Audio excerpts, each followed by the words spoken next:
Good evening, everyone. I'm Chris McGarvey, and one of the pastors here at Bethel Baptist Church, and we're back tonight for the fifth installment of our Tough Questions series. We're taking 6 weeks here to look at some common faith-related questions, questions that commonly trouble us, frequently asked of Christians and Christianity. So my responses are obviously not exhaustive in any way over these weeks. In fact,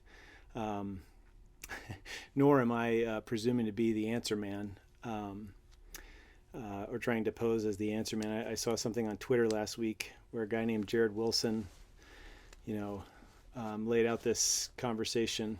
So you're the preacher? Yes. So you're the guy with all the answers? No. I'm the guy who points to that guy. So before we're done, hopefully that's clear that I'm not the one with all the answers, but pointing to the one who does have the answers, Jesus himself. So far we've considered, why does God allow so much suffering? Isn't it intolerant to claim that there's only one way to heaven? How can you take the Bible literally or seriously? And then hasn't science disproved or at least undermined or discredited Christianity? So those are here on our Facebook page if you'd like to watch those later. Next week we're planning kind of a junk drawer, ask anything session. So you're welcome to submit questions. If you have a Facebook account and are signed in, you can submit those questions in the comments below, or you could email them tonight or anytime to toughquestions@bbcde.org. So let me again just recommend these two books that I've been recommending all along. Tim Keller's The Reason for God, Belief in an Age of Skepticism, and Confronting Christianity, 12 Hard Questions for the World's Largest Religion by Rebecca McLaughlin. Both of those books have a chapter on hell, and both of them are really helpful. I'll refer to both of them tonight. So let's get to our question. How can a loving God send people to hell? So in the 21st century in the West, many people hate judgment, the idea of judgment. They fear being judgmental, and understandably so. In fact, the judgment of God is one of probably the most offensive doctrines to our modern Western culture. We like the idea of a God who is loving and forgiving, but many people just reject or don't want to hear anything about a God who has wrath or judges. Before we press in on wrath and judgment and hell, have you ever thought to ask yourself the question why you are not offended by the idea of God being forgiving and loving? Tim Keller actually tells a story of a woman who came up to him after a service and said that the very idea of a judging God was offensive to her. And he replied to her, "Why aren't you offended by the idea of a forgiving God?" And it caught her off guard. But just think about it. That's incredibly self-referential. It could even be viewed as arrogant and presumptuous to say that that sentiment is the right one. Even imperialistic, if you try to force that on others, because there are plenty of other cultures and other religions, for instance, Islam, that are more offended. There's plenty of traditional cultures in the world today, not in the West necessarily, but they would be more offended by Christianity's conception of a God of love and forgiveness than they would be offended by a God of judgment and justice. So who's to say, your sentiments are the right ones? Because personal sentiment, even cultural conditioning, can't ultimately be the final arbiter here, which is why we did a week on how can you take the Bible seriously. If we don't have a word from God, then we are really just floating along in a sea of opinions. And we're all entitled to our own sentiments, maybe, but maybe they're all just existential placebo pills, and that's it. And it's just my opinion against your opinion and whatever. Do you like universalism? Yes, great. If that makes you feel better, great. Do you like determinism? Do you think that's what science requires? Great, you do you, and I'll do me. So we have to wrestle with those implications, but we are here to address the question, how can a loving God send people to hell, and to do so from a Christian perspective? So what is underneath that question? What is behind that question? Is it merely a visceral kind of repulsion, an emotional repulsion to the idea of hell, or is it a belief, or maybe a combination? So if it's a visceral emotional revulsion to the idea of hell, that is certainly understandable. The idea of hell is hard. It's hard to handle emotionally. It's scary. It's sobering. It's about as serious a thing as you can imagine. So certainly Christians or anybody should not just kind of deal with it flippantly. It's not a joke. But if underneath the question there is also a belief, then what are the hidden assumptions? What are the assumptions underneath that belief? So I wonder if really there is kind of like some subterranean wishful thinking in some people's minds, a deep desire underneath the surface. I don't want a God of judgment to exist, because that would have consequences for me. Or there could be some subterranean defiance or anger. In other words, I refuse to believe in a God who would judge anyone in hell, which is a belief. And we should recognize it as such. And maybe note that there is something in there that I want to be the reference point for the world of justice and love and fairness and freedom and so forth.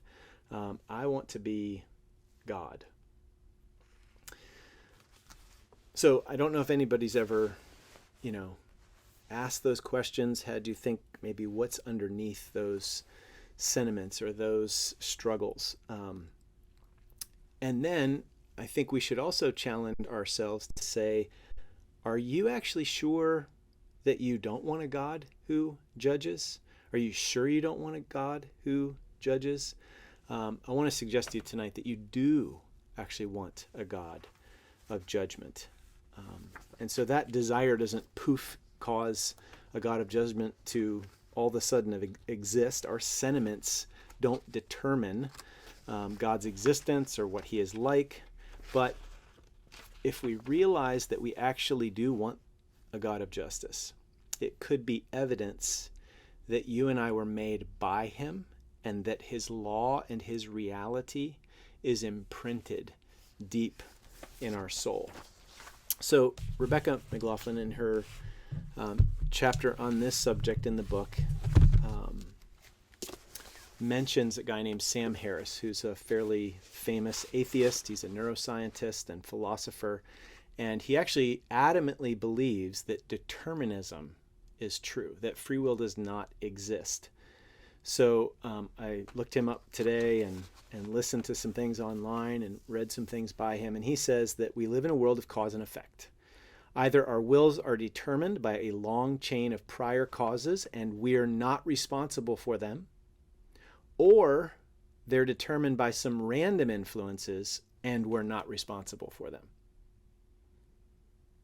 Like, that's his conclusion. So he doesn't go on to say, oh, but this is what I believe. Actually, you are responsible. He says we are downstream of causes that we can't and don't determine, and so culpability disappears. He says, just baldly, consciousness is clearly not in the driver's seat. The role of luck is decisive. So those are his words. So he has a book called Free Will, and here's a quote from the book. What does it mean to say that rapists and murderers commit their crimes of their own free will? We hear that language even on the news, after reporting some horrific event. If this statement means anything, it must be that they could have behaved differently, not on the basis of random influences over which they have no control, but because they, as conscious agents, were free to think and act in other ways. To say that they were free not to rape and murder is to say that they could have resisted the impulse to do so. Assuming that violent criminals have such freedom, we reflexively blame them for their actions. But without it, the place for our blame suddenly vanishes. And even the most terrifying sociopaths begin to seem like victims themselves. The moment we catch sight of the stream of causes that precede their conscious decisions, reaching back into childhood and beyond, their culpability begins to disappear. And that's what he believes, and that's what he's seeking to persuade people is rational and what they ought to believe as well. So there was a British newspaper that reviewed his book, and here's a quote from it. His short book opens with an account of an horrific crime that mesmerized America with its cruelty: the home invasion in Connecticut by two men in 2007.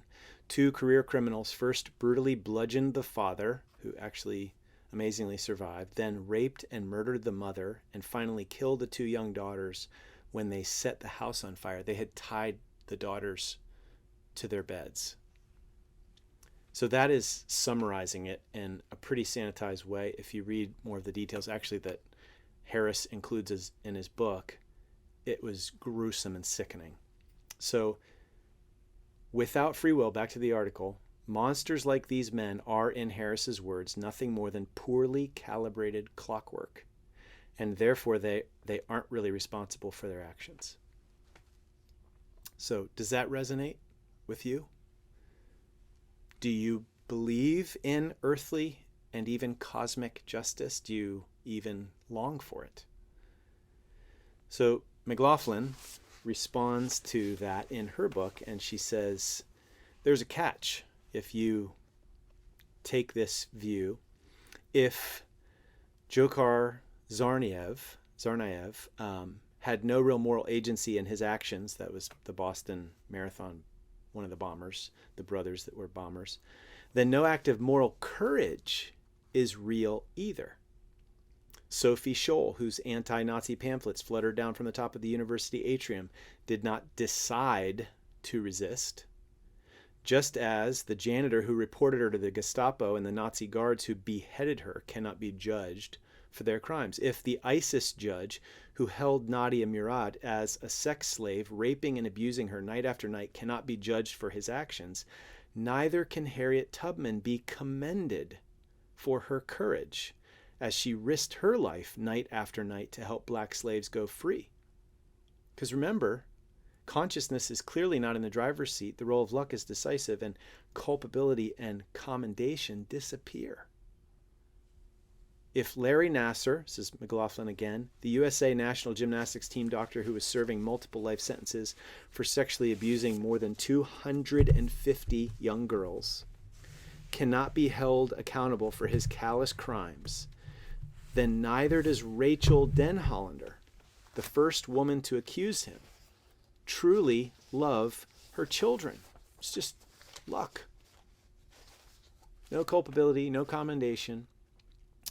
McLaughlin says, but unless we are willing to rob humans entirely of their moral agency, we must sometimes say that evil is evil and that it comes from the heart.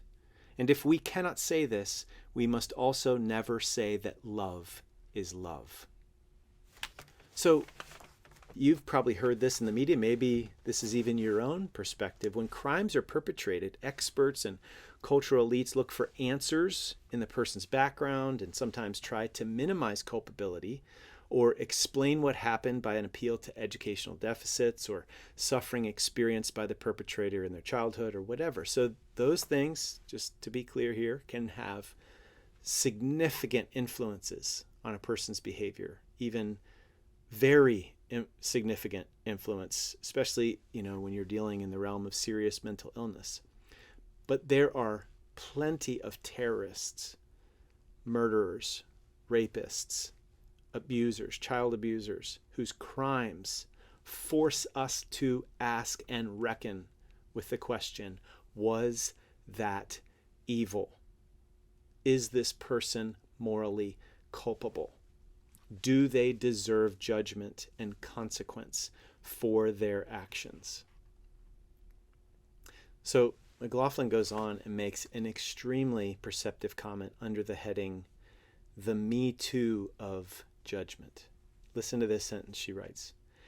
"The connective tissue between love and judgment has been recently exposed by the justice-bringing scalpel of Me Too." The connective tissue between love and judgment is exposed through the scalpel of the Me Too movement. So whether it's Larry Nassar, Harvey Weinstein, Jeffrey Epstein, or Jerry Sandusky, and on, why do I get angry at those actions, at those abuses, at that exploitation? Justice, yes, but also love. So if you were familiar with the Jerry Sandusky situation, the child sexual abuse that broke back in that whole case that broke back in the fall of 2011, you may remember that there was a graduate assistant who saw a 10-year-old boy, victim number 2, being abused by Sandusky. So that assistant left. He did not intervene. He eventually called his boss and reported what he had seen. But in contrast, there's a marked contrast with this victim number 6, who returned home from a visit with Sandusky, and his mom noticed that his hair was wet. And on the basis of that small detail alone, she sprang into action. She learned that they had showered together. So this mom calls the police, cooperated in a wiretap, confronted Sandusky to his face, interrogated him about the details, grilled him about the effect that his actions had had on her son, rebuked him and told him never again to do so with, anything like this with her son or with any other boy. What was the difference between those two people who responded? It was love. So the difference is this mom loved her son, and so she was moved to outrage when she found out what had happened. She moved aggressively, and she was angry, and righteously so. So do you see the connective tissue between anger and love, between judgment and love? So you might believe that a God of judgment can't be a God of love. But what if you actually can't have one without the other? I mean, again, some people struggle with this. Maybe you believe it, but it's just hard to emotionally deal with it. One thing that's just really helpful and we need to note is that you actually can't have real love without anger. So Becky Pippert, in her book, Hope Has Its Reason, she writes this: "Think how we feel when we see someone we love ravaged by unwise actions or relationships. Do we respond with benign tolerance as we might towards strangers? Far from it. Anger isn't the opposite of love. Hate is, and the final form of hate is indifference. God's wrath is not a cranky explosion, but his settled opposition to the cancer which is eating out the insides of the human race he loves with his whole being." So they are part and parcel. They are inextricably linked. There is this connective tissue between love and judgment and even anger and wrath. So is there a moral fabric to the universe that you live in? Is there a right and wrong, and can and should people be held accountable for evil actions? Ask the numerous victims of Jeffrey Epstein. So he engaged in years of sex trafficking, lured young girls, some 14 and perhaps even younger, to his various homes, one on a private island in the Virgin Islands. No way they could escape once they realized what he was having them there to do. So is there some explanation that removes his culpability? Well, if you follow the news, you know that Epstein died in prison of apparent suicide. How do his victims view his death? As justice? So if there's no divine courtroom, then there is actually no justice for him. He did profound damage in the lives of dozens of girls, probably 80 or more at least. So when he died, the judge actually allowed the girls to come and speak their piece in the courtroom. It was a powerful moment for them. They bonded together as victims. One of his victims said, "Justice 100% was not served. We should be having our day in court with Epstein. I'll never have that day to actually face him and tell him the extent of the damage that he did to me." Another victim said, "There's no way to fully compensate for the trauma that I've gone through in my life." So is it possible that these women actually understand reality a bit better than those whose lives have been too comfortable to reckon with the implications of sentiments that don't square with reality? So Miroslav Volf is a Croatian professor of theology and actually the founding director of the Yale Center for Faith and Culture. And he's written quite a bit on the theological foundation for nonviolent response to injustice. And here's a quote from a book of his called Exclusion and Embrace. "My thesis that the practice of nonviolence requires a belief in divine vengeance," so justice that comes from God, "will be unpopular with many Christians, especially theologians in the West. To the person who is inclined to dismiss it, I suggest imagining that you are delivering a lecture in a war zone," which is where a paper that underlies this chapter was originally delivered. "Among your listeners are people whose cities and villages have been first plundered, then burned and leveled to the ground, whose daughters and sisters have been raped, whose fathers and brothers have had their throats slit. The topic of the lecture, a Christian attitude toward violence. The thesis, we should not retaliate since God is perfect, non-coercive love. Soon you would discover that it takes the quiet of a suburban home for the birth of the thesis that human nonviolence corresponds to God's refusal to judge. In a scorched land, soaked in the blood of the innocent, it will invariably die. And as one watches it die, one will do well to reflect about many other pleasant captivities of the liberal mind." So, how unjust if Hitler did all that he did and then just dies by suicide and that's it. What cosmic injustice if that's all there is. Don't you want justice to be done? So I want to end with a focus on Jesus. What does Jesus say about all of this? Certainly if we're giving a Christian response to this question, we've got to focus on Jesus. So sometimes people say that, the God of the Old Testament was vindictive and full of wrath, but, Jesus is the New Testament and he's kind and loving and forgiving. And I like Jesus a whole lot more than the God of the Old Testament. Well, he is kind and loving and forgiving, and actually so is the God of the Old Testament, but that's for another time. And Jesus also spoke quite a bit about judgment and hell. We cannot sidestep or ignore that. So he said things like this. This is just a sampling from the Gospel of Matthew, Matthew 10:28. "Do not fear those who kill the body but cannot kill the soul. Rather, fear him who can destroy both soul and body in hell." Matthew 13:40. "Just as the weeds are gathered and burned with fire, so it will be at the end of the age. The Son of Man will send his angels, and they will gather out of his kingdom all causes of sin and all lawbreakers and throw them into the fiery furnace. In that place there will be weeping and gnashing of teeth." Matthew 25:30. "And cast the worthless servant into the outer darkness. In that place there will be weeping and gnashing of teeth." So a few things to notice. One, when Jesus speaks of hell and punishment beyond this life, he packages much of what he says in metaphor. In fact, the Bible also uses metaphor to speak of heaven as well. Pearly gates and streets of gold and so forth. So in one place, Jesus speaks of hell as outer or utter darkness. In another place, he speaks of hell as a fiery furnace. The image of fire he uses elsewhere also. So which is it? You can't have darkness and fire at the same time because fire provides light. Well, these are metaphors. So that doesn't mean that Jesus is saying nothing here.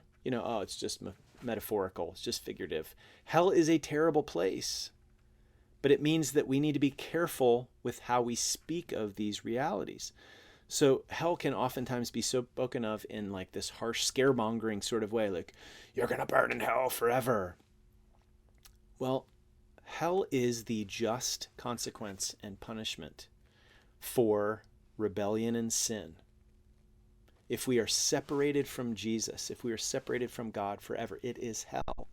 If we are with God, it is heaven. Heaven isn't about the real estate. It's not about some endless buffet, like some awesome all-inclusive vacation. I mean, it's going to be better than we can ever imagine. But the real heavenness of heaven is that God is there, that we are with him and he is with us. So there's actually this fundamental logical connection between who Jesus is and what happens if we reject him. So he is the light of the world. If that's true, then to reject Jesus is to be cast away from his presence and to therefore be cast into outer darkness. If Jesus is the bread of life and the living water for our souls, if we reject him, then hell is like soul starvation. If Jesus is the way and the truth and the life, if you reject him, where does that leave you? Lost, deceived, and cut off from the true source, the ultimate source of life. So the sentiment of, we like Jesus, but just not all that judgment stuff elsewhere in the Bible, that will never do because Jesus himself speaks of judgment and hell. We can't try to create some designer Christianity, like Thomas Jefferson's Bible, where he just cut out all the stuff he didn't like, anything having to do with wrath and so forth. So hell is about justice. It's about God's principled opposition to evil. And one day, he's going to rid his creation of all that evil. Revelation 21 and 22 is this glorious vision of all things made new, everything set to rights, no more curse, no more crying or mourning or pain or death anymore. But it also lists who and what will not be in this glorious new creation. Revelation 21:8 says, as for the cowardly, the faithless, murderers, the sexually immoral, idolaters, all liars, their portion will be in the lake that burns with fire and sulfur, which is the second death. Again, the lake that burns with fire and sulfur is a metaphor, and then John says, which is the second death. So it is like fire.